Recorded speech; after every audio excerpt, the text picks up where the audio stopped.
So, Ursula K Le Guin. I wanted to do a video on her because, weirdly, I avoided reading her when I was a teenager for some reason. I thought, because I'd read some Anne McCaffrey, and for some reason I'd put the two together. Don't know why. Bizarre. Couldn't be further apart. But anyway, I've been reading a lot of her stuff. I read, and I wanted to talk about 6 books of hers in particular.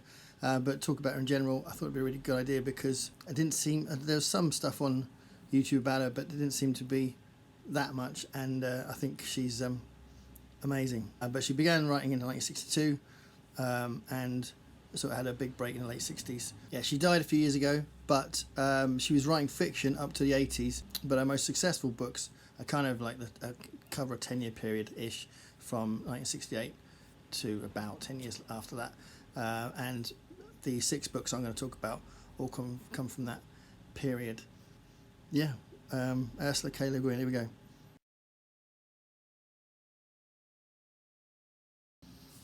Okay, so I'm going to start with this one.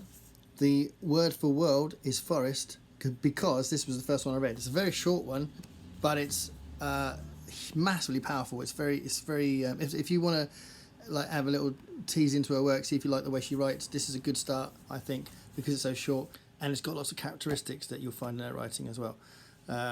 I do love the way she writes. I think she's got that lovely mix of world building that absolutely creates a vivid picture of what she's trying to create, but without being bogged down by pages and pages of descriptions. And her greatest skill, I think, is characterization. The point with her as well is that so much going on, so much social commentary in her books. This book in particular is kind of her big savage attack on the imperialist colonization, the attack on the natural world, the echoes of slavery and occupation and oppression. Those kind of things are in this. The way she explores it is through how the victims of this kind of takeover on this planet, how they react, and how basically they figure that enough is enough, and they can't let their world be stripped apart like that anymore. So ultimately it's a comment on white expansionism, really, but through the eyes of this gentle society, this matriarchal society that lives on this planet, that get invaded, and their assets, the world around them, is getting stripped apart, and they're getting used as slaves, essentially. So it's all about their kind of reaction to that, and their kind of their fight back. So it's a brilliant read. It's powerful. It's consistent. It's definitely worth reading, and it's a good introduction to Ursula K Le Guin, I think. So the word for world is forest. It's worth saying that a lot of the books I'm covering, and a lot of her books in general, are part of what she calls the Hainish cycle. They've all got the context of a series of planets that are connected by the Hainish, who are just one of the races in these books, but they're not connected chronologically, in the sense that if you read them out of order of when they were published, it wouldn't spoil the books.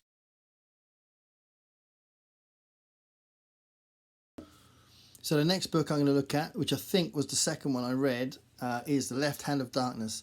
This is a massively important book. It's become a central feminist text in a lot of ways as far as fictional texts go, and it's been studied at American universities, and it's seen as a really important historical piece of fiction, and it's a seminal work for Ursula K Le Guin.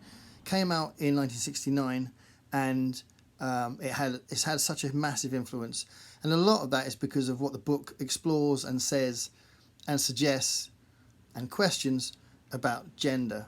So it's a question that doesn't come up very often in science fiction. So when it does, certainly nowadays, people would come back to this book as being an influence, because really she did it for the first time. One of the interesting things about Ursula Le Guin, when I've looked into some of the interviews she's had, watched her talk about her own writing and how she writes, and what motivates her and what she thinks of her own writing, because she was kind of writing during the kind of the golden age period with this in the 70s with Asimov, Heinlein, Arthur C. Clarke, all those different people that were writing what I would consider more masculine scientific texts, she was still thinking that she was writing like a man. She talks about how there was a shift in her writing a lot later on, and in those early days, in the 60s and 70s, she said she was writing like a man. I find that really fascinating because I do think there's a difference in her writing style and in the themes that she explores and the focus of her writing. I think that's interesting that I do think there is a difference. I do think that when it gets later on, I'm going to talk about one book where I think you can tell that she's had more of a feminist tone in there and more of a feminist drive in that book. But here, she's already exploring gender and looking at the potential differences between male and female on this planet in this book. So this is a book about an ethnologist called Genli who has gone to Gethin to investigate and explore the society and the people. He is there as a politician to observe the people of Gethin and their society so that he can make some kind of political union with them. And through exploring the society, the book explores gender. And because the Gethin people are androgynous, and the only time they are assigned a gender is for biological reasons, and it's kind of random. They randomly get assigned this through natural forces during conception of, like during the sexual act, and through pregnancy and right up till birth, and then they go back to being androgynous again. So it's a fantastically unique concept that Ursula Le Guin has come up with to explore this idea that most of the time these people are androgynous. So therefore, she can then explore what does that really mean as far as what the society is like, and are there consequences about the fact that there's not that sort of masculinity dominating the world. So to explore the idea of male domination in our society, she's using an androgynous society that doesn't have that male domination. Therefore, look at some other consequences that comes from that. So it's a very sociologically aware, politically curious book, as most of hers are, and it centres around this relationship that Genli develops with another politician from Gethin, who they go on this really long journey, and through that journey there are some beautiful passages about friendship and ultimately about love as well. And that's my favourite part of the book, the fact that I love all the stuff about politically exploring the idea of gender, but it's really cool the way that she develops this definition of love through the book. And the left hand of darkness is kind of like key to this sort of yin and yang thing that gets explored in the book as well. So hugely important for a very good reason. I would recommend it to anybody. I think it's a beautiful book, and it's very accessible. It's very easy to read, but it's also really deep and will get you thinking about gender and relationships and love. So Ursula K Le Guin, Left Hand of Darkness.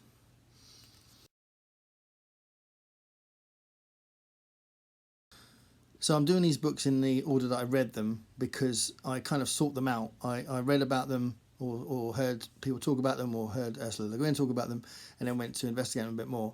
I wanted to pick this one next to talk about on here because that's the way my curiosity went as far as what I was going to read. So the book is The Dispossessed, and it's probably her most clearly political book because the whole thing is exploring the difference between a capitalist world and an anarcho-syndicalist world. Basically it centers around these two planets that are like twin planets, like either one is the moon of the other one. So they're connected, but they are very different politically. So the plot centers around Shevek, who comes from Anaris, and that is a mostly desert-like planet that is run with a kind of anarchist kind of communal system, and therefore is very different to the twin planet I'll talk about in a minute.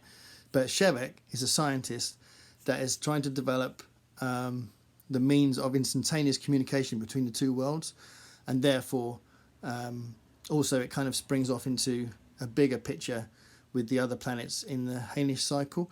But as far as this book goes, the main thrust is about the communication between the two planets and the consequence of the planet of Uras being like accepting Anaris as an ally politically and socially, because they're already trading with each other.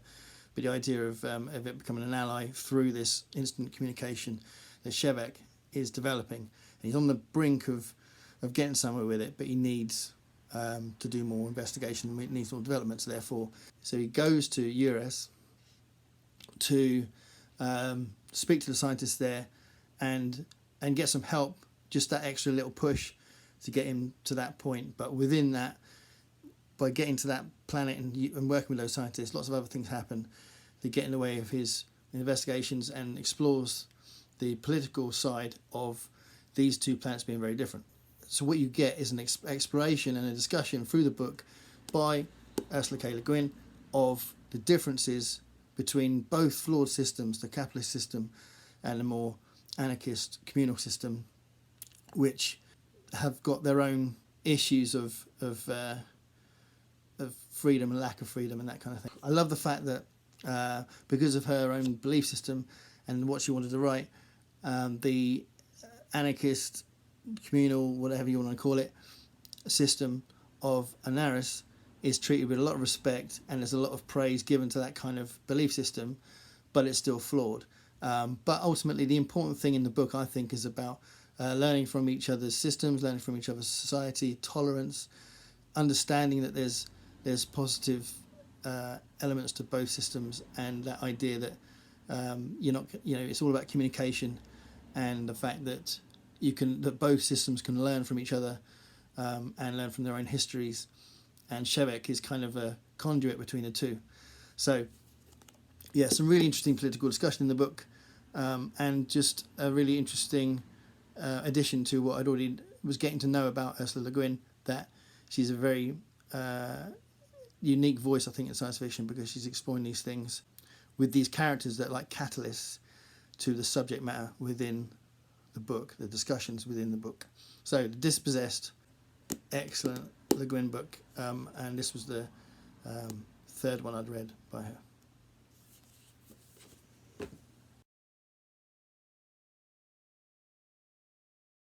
Okay, so the next one I wanted to talk about is the Lathe of Heaven. So this is slightly different to the others in the sense that this is not quite so directly political. I do think it has a political point, but it's a lot softer political point, and ultimately it's a little bit more fantastical. And I find it interesting that when I saw an interview with her, the interviewer said at one point, "Have you achieved what you wanted to achieve from writing the book?" And she said, "Yes, I have." And he said, "What was that?" And she said, "To write a good story." So, with all the deep discussions about political systems and gender and all in previous books, she is saying in this interview that this was just literally about writing a good yarn, a good story. And you definitely get that with this one. It's a really good book, and it's about dreams. And for George Orr, who's the main character in this book, dreams have become a very special kind of nightmare for him. And he's the book starts with him desperately trying not to dream. He's taking these pills to allow him to stay awake and avoid dreaming.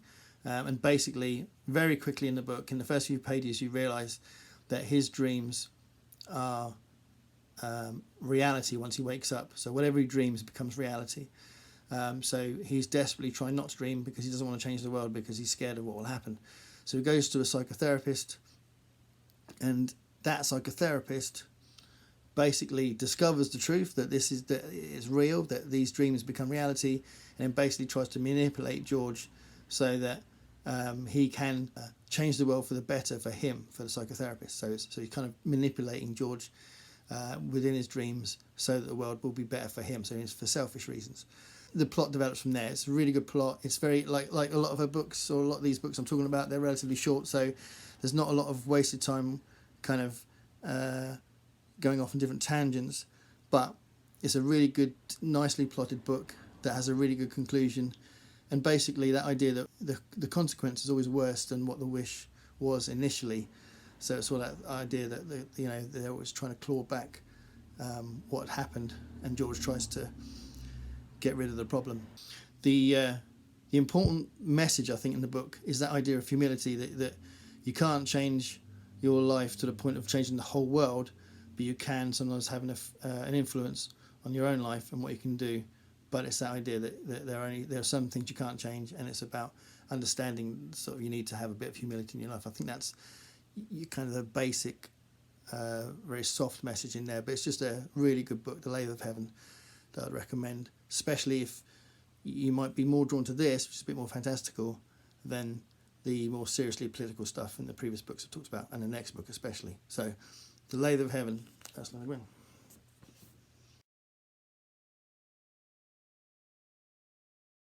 Okay, this one I bought because I'd already felt like I was getting a good sense of what her writing was like. This is another one from the Heinous cycle, so again it's in that collection of books that are built around this series of planets that do feature some Terrans, some humans, but obviously feature lots of other species as well. And what drew me to this was the idea that this 4 ways to forgiveness, this idea that she was going to explore slavery and oppression in this book, which she does. And they're 4 separate stories. They're linked, but they're 4 self-contained stories that explore slavery. And to be honest, when I read the first 2, I was a little bit disappointed that it felt like they were kind of soft reflections on slavery and oppression. And I felt like if it was going to be like that for the whole book, I would have been massively disappointed. And what happened was there's a shift in the 3rd story. The 3rd story and the 4th story especially are much harder, they're much more serious, they're much more eventful, impactful, powerful, and the experience of reading them is much more enriching because of it. So I'd say if you do start reading this and you do feel like you're not sure if she's getting to a really deep, heartfelt moment with this analysis of slavery and oppression, get to the end and you definitely will feel more like that. So I don't think this is disappointing, but it certainly did feel like it might have been going down that way at the beginning.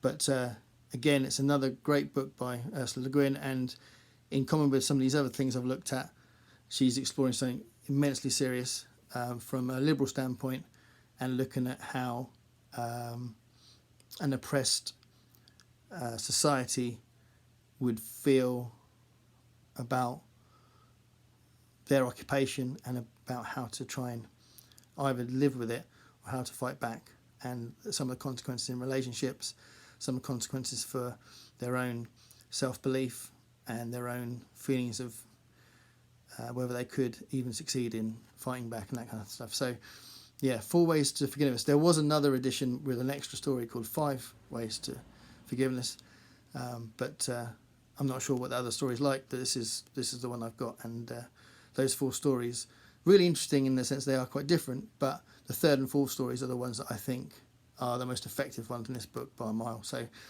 4 ways to forgiveness, Ursula K Le Guin.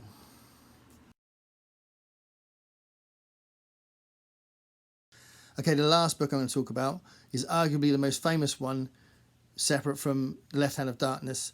This is most famous probably because it's a children's book and it had such a big influence, and famously lots of people have said that J.K. Rowling's taken some of the elements of this book for the Harry Potter series, which did tweak my curiosity, to be fair, but I'd already really got into it at this point anyway. So I wanted to read the Wiz Diversity to find out what all the fuss was about and see if I like that as much as her others. And this I felt was a bit of a slow burner, so I did enjoy it. Because it's a children's book, the language is simpler. It's not quite as involving as far as the plot goes, but it is a beautiful book, and it's a fantasy book, which is quite a different tone and context to the other books. So it's definitely a fantasy book. It is a children's book, and it does read like a children's book. But what amazed me is, even though it's a children's book, it's got quite a metaphysical thread running through the whole thing, especially at the end. I won't spoil anything, but it's quite metaphysical, which is quite interesting because you don't really get that in fantasy. So I think again she's bringing something new to it. I mean, this is very early, so she brought this out in 1968, I think it was, or 1969, I think it's 1968. So she brought this out really in the early days of fantasy, and since then there's obviously been a big new wave of fantasy writers, and there's a modern fantasy contingent. So this is well before that. She's already making a unique stamp on fantasy at this point in the late 60s. So the book is about Ged, who discovers that he could potentially become a wizard and wants to become a wizard, and goes to wizard school in the 3rd chapter and develops his sorcery. He's a flawed character, and that flaw does produce a big plot that runs through the whole book. I won't tell you what it is because it's just fun to kind of read it and see what happens. But I like the fact it's a flawed character, and the fact that it does grow and learn through the course of the incidents and events in the book. So he becomes quite a different person. He grows up through the book. And there are other books in the series. I'd like to see how Ged is different in the other books because of this growth that you see by the end of the book. So yeah, I would definitely recommend this. And I think this is a good one to read to children as well. And it's just an all-round good story. Wiz Diversity. So, Ursula K Le Guin, I think she is a phenomenal writer, and there are a few of those books that are very influential, very famous because of those reasons I've given, but just they were written at the right time when they had all that influence, at a time when, nicknamed the golden age of science fiction, when all those people like Heinlein and Asimov and Arthur C. Clarke and Frank Herbert, Harlan Ellison, all those people were writing less anthropological, sociological explorations of other worlds and other species. I love the way she writes. I think the way she writes draws you in and paints the world really well. And the fact she's got this consistent context with these different planets that belong to the Heinous cycle, it works really well, I think. So, yeah, I couldn't recommend her enough. I think she's a really interesting writer, and I can't believe it's taken me so long to look at her books. Ursula K Le Guin, go and read her stuff.